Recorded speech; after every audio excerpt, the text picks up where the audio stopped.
Dans ce tutoriel, nous couvrirons les différentes façons de connecter les composants entre eux dans le logiciel. Q6 en offre plusieurs, et connaître le fonctionnement de chacune permettra de maintenir votre projet clair et efficace. Commençons donc par l'ajout d'un châssis IOFrame. Allez dans votre inventaire et cliquez sur l'icône plus, périphérique, IOFrame, et ajoutons-lui quelques cartes. Pour cela, allons dans son panneau de propriétés et disons qu'il contient une carte micro-ligne et une carte dataport. Bien, faisons glisser les composants de ces deux cartes sur notre schéma. Jetons maintenant un œil à ces deux éléments. Normalement, tout un tas de traitements numériques doit se faire entre ces deux. Le signal audio entre dans notre système par l'entrée micro-ligne. Il passe au travers du DSP, puis sort de notre système à destination d'une enceinte ou d'un amplificateur par le dataport. Mais pour simplifier ce tutoriel, nous allons les connecter directement. Le composant micro-line a 4 broches de sortie et la carte dataport 4 broches d'entrée. Vous remarquerez que ces broches de sortie ont une forme différente, un petit triangle tourné vers la droite plutôt qu'un cercle, car ces sorties ne sont pas des lignes audio mais des lignes de données.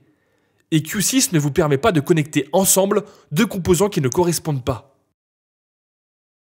Donc la première façon de raccorder ces sorties à ces entrées est le câblage traditionnel.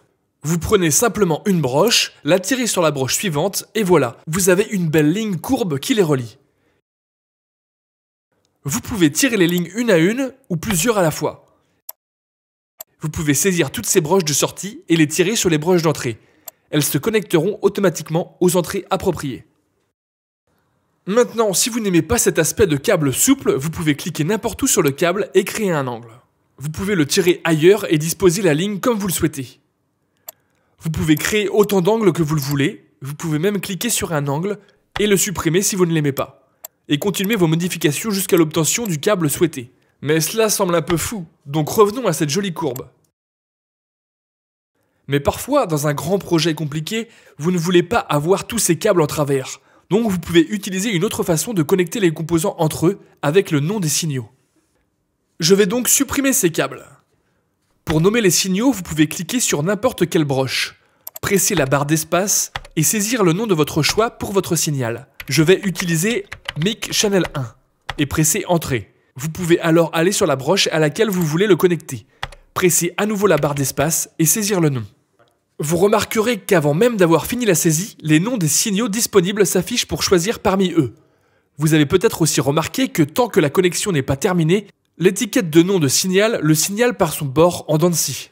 En plus, en bas, en face de notre Design Inspector, une icône d'alerte signale que certains parcours de signal sont incomplets. Une fois la connexion par nom de signal terminée, les étiquettes ont remplacé les dents de scie par un bord courbe et votre Design Inspector est de nouveau satisfait.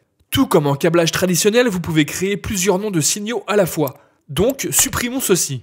Nous allons sélectionner nos 4 broches d'entrée, presser la barre d'espace, puis saisir une étiquette. Quand on presse Entrée, des numéros croissants leur sont automatiquement assignés. Vous avez peut-être remarqué ici que j'ai fait un cadre de sélection de ces broches de gauche à droite. Si j'avais sélectionné de droite à gauche, mon composant aurait aussi été touché par ce cadre de sélection vert. Et presser alors la barre d'espace et saisir un nom m'aurait fait renommer la totalité du composant. Or, vous ne voulez pas faire cela, donc annulons.